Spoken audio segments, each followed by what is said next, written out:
Pernahkah kamu mendengar tentang pasar setan di Gunung Merapi? Tempat di mana pendaki sering mendengar suara ramai orang berjualan. Padahal tak ada satu pun manusia di sana. Dan yang paling menyeramkan, suara itu terekam jelas di tengah kabut tebal malam hari. Ini adalah kisah nyata yang dialami oleh dua pendaki, Raka dan Wira, saat mendaki Merapi pada malam Jumat Kliwon. Saat itu kabut tebal turun tiba-tiba padahal baru pukul 7 malam. Lalu, terdengar suara orang-orang tertawa, seperti pedagang di pasar.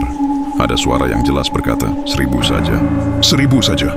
Tapi ketika mereka menoleh, tak ada seorang pun di sana. Hanya pepohonan gelap dan kabut pekat. Mereka berhenti berjalan. Suara itu makin jelas. Bahkan terdengar langkah kaki banyak orang mengelilingi mereka.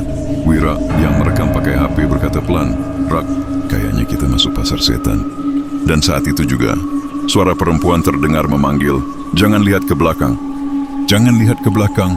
Tapi Raka panik. Dia menoleh ke belakang, dan kabut di belakangnya bergulung aneh, seolah ada sesuatu yang bergerak cepat di dalamnya. Suara pasar tiba-tiba hilang. Wira yang masih merekam, tiba-tiba mendengar suara tawa wanita sangat dekat di telinganya, padahal tak ada siapa-siapa. Dan di rekaman itu, samar-samar muncul bayangan hitam besar seperti siluet manusia bertubuh raksasa, berdiri diam di dalam kabut.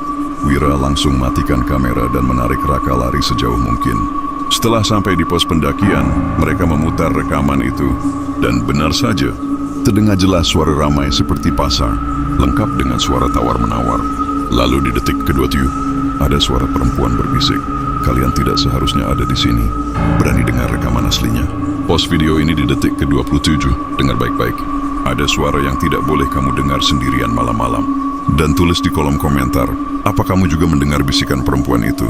Kalau kamu berani, kirim video ini ke temanmu dan tanya, berani nggak dia nonton malam-malam sendirian? Ingat, jangan pernah memanggil pasar setan di Merapi, karena mereka mungkin sudah mendengar namamu sekarang.